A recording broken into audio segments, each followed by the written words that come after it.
সপোনৰ ঠিকনা বিচাৰি এই কবিতা পুথিখন বগৰীহাটীৰ বাসন্তী পূজা স্থানত উন্মোচন কৰা হ'ল। এইখন তেখেতৰ প্ৰথম কাব্যপুথি আৰু তেওঁ যথেষ্ট যতনেৰে অতি আন্তৰিকতাৰে এই পুথিখন প্ৰণয়ন কৰিছে। আজি স্থানীয় ৰাইজৰ যথেষ্ট উৎসাহজনক উপস্থিতি আৰু আমাৰ কেইবাগৰাকীও বিশিষ্ট ব্যক্তিৰ উপস্থিতিত এই কিতাপখন উন্মোচন কৰা হয়। আমাৰ আশা, আমাৰ এই নলবাৰী অঞ্চলৰ গাঁৱে ভূঞে বহুতো এই কবি প্ৰতিভা লুকাই আছে আৰু ইতিমধ্যে এটা কাব্যিক আন্দোলন গোটেই অসমতে চলিছে আৰু তাত নলবাৰী অঞ্চলেও অংশগ্ৰহণ কৰিছে। আমাৰ আশা এই দীপিকাৰ এই প্ৰথম পদক্ষেপ আৰু ইয়াৰ পিছত দীপিকাই লাহে লাহে আগুৱাই যাব আৰু অসমীয়া কাব্য জগতত তেওঁ নিজকে সুপ্ৰতিষ্ঠিত কৰিব পাৰিব বুলি মই আশা ৰাখিলোঁ। তেওঁক অভিনন্দন জনালোঁ। খুব ভাল লগা অনুভৱ। দীপিকা দেৱী বাইদেউৰ আজি কাব্যগ্ৰন্থ সপোনৰ ঠিকনা বিচাৰি উন্মোচনী সভা, যিখন সভালৈ আমাক আমন্ত্ৰণ জনাইছিল সঞ্চালিকাৰ দায়িত্বৰে। খুব ভাল লগা এটা পৰিৱেশত, খুব ভাল লগা এটা উচ্চমানৰ পৰিৱেশত আচলতে সঞ্চালনাৰ দায়িত্ব পালন কৰিলোঁ।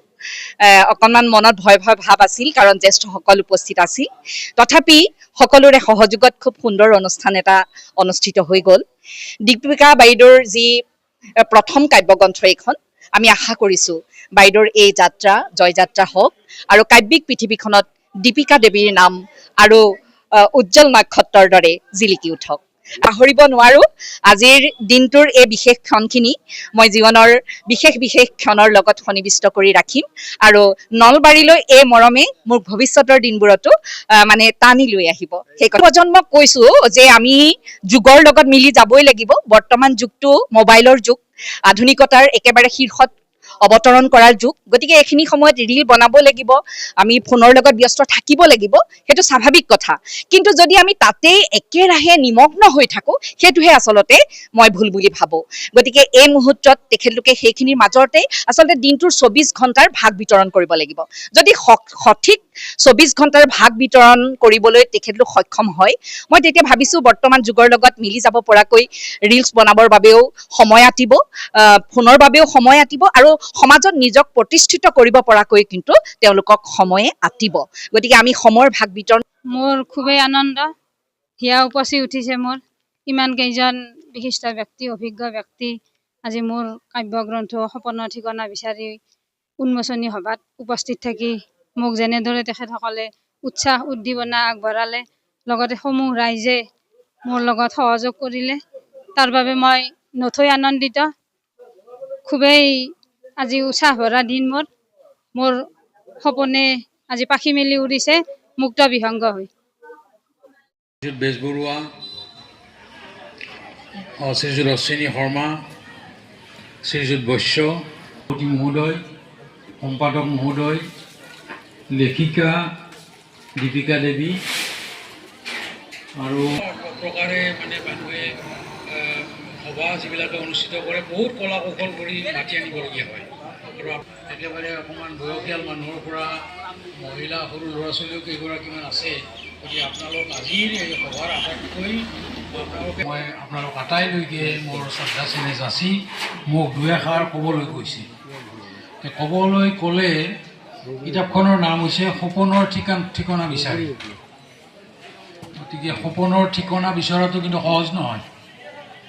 আপুনি সপোন দেখিলে কি সপোন দেখা যায় আকৌ ঠিক নাই নহয়। শিক্ষক ভূগোলৰ সন্ধান হ'ল, এখেতে যেনেকৈ ঠিকনা বিচাৰি বুলি কৈছে, আমি মানুহ কেইবাগৰাকী আছে, এখেতসকল প্ৰত্যেকেই বিশিষ্ট। গতিকে মই অলপ কিছু সময় ধৰক এই কিতাপখনৰ কথা কোৱাৰ আগে কৰি তুলিছে আৰু ভৱিষ্যতেও তেখেতে আমাৰ মাজত থাকিব লাগিব। মই তেখেতক বিভিন্ন সভা সমিতিত ইতিমধ্যে আমন্ত্ৰণ জনোৱাৰ কাৰণে আমি জিলা সাহিত্য সভাই মত পোষণ কৰি আহিছোঁ। আজি সাহিত্যৰ বুকুতে অসমীয়া জাতিৰ অতীত আৰু বৰ্তমান আৰু ভৱিষ্যতৰ কথা জড়িত হৈ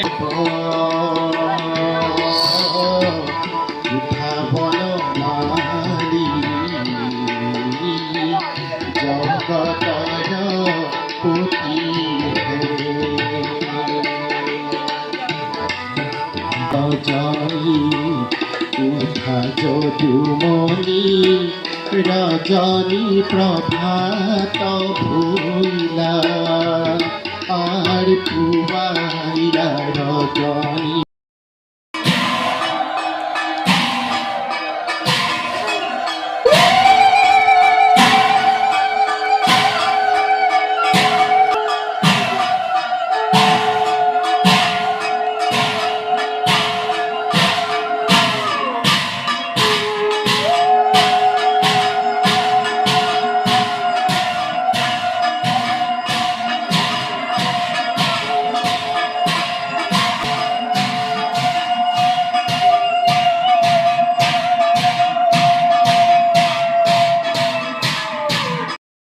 এখানে ভোলাম গামোচাৰে সম্বৰ্ধনা জনাইছে।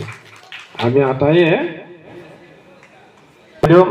বাইদেৱে কৈছে যে আপোনালোকে সভাখনৰ শেষলৈকে থাকিব আৰু মোৰ ফালৰ পৰাও ক'লো শেষলৈকে আপোনালোকে সভাখনত অংশ কৰি যাব। গতিকে মোৰ ফালৰ পৰাও সভাখনৰ শেষলৈকে আটাইৰে উপস্থিতি।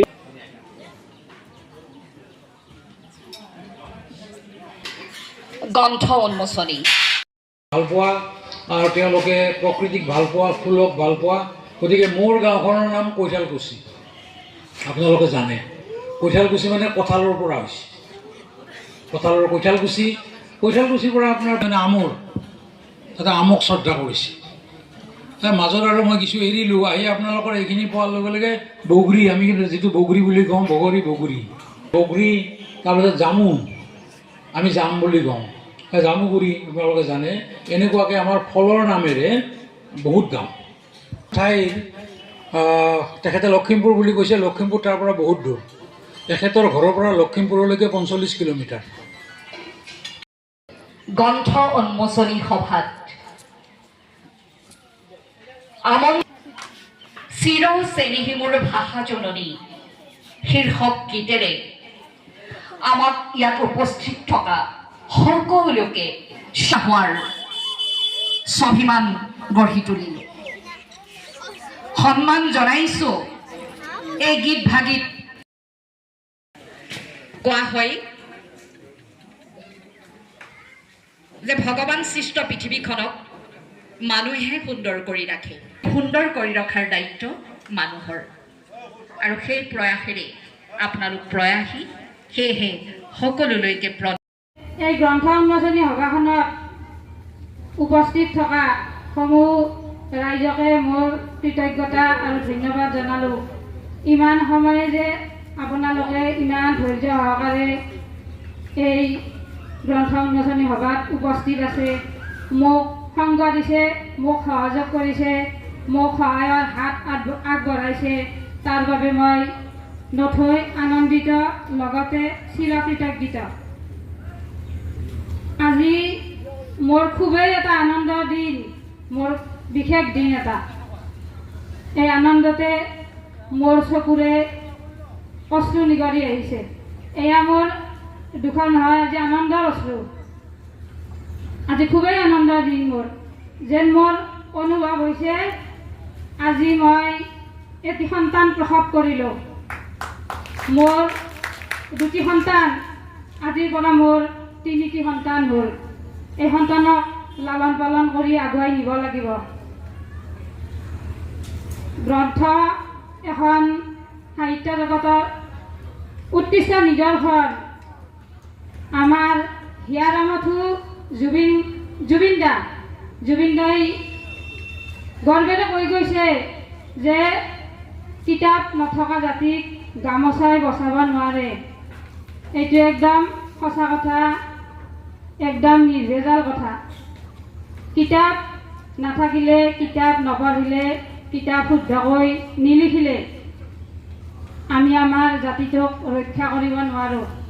আমাৰ জাতিৰ স্বাৰ্থত আমি এটা ভাষা, অসমীয়া ভাষা আমাৰ মাতৃভাষা, এই ভাষা আমি শুদ্ধকৈ ক'বই লাগিব, লিখিবই লাগিব, আমাৰ জাতিক আগুৱাই নিবই লাগিব।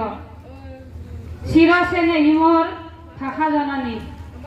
আজি মোৰ গ্ৰন্থখন এই অসম সাহিত্য সভাৰ আমাৰ যি শাখা, ৰদালি শাখা, তাত উন্মোচন কৰিব পাই মই খুবেই আনন্দিত আৰু সুদাসুদং গণপতিং সিদ্ধিপ্ৰদং কামাদে দেৱন্তে মৌলি মন্দাৰা মকান্ন কনাৰুণ বিঘ্নান হৰন্তু সৰম্বা দুৰ্গা ওম একাদন্তং মহাকায়ং লম্বোদৰং সুন্দৰম প্ৰসন্ন মন্দ গন্ধলব্ধ মধুব্বল গন্ধস্থলং দন্তাঘাত বিদাৰ্যাবি বিধিবৈ সিন্দুৰ ভবাকৰং বন্দে শৈলসুদাসুদং গণপতিং সিদ্ধিপ্ৰদং কামাদে ওম একাদন্তং মহা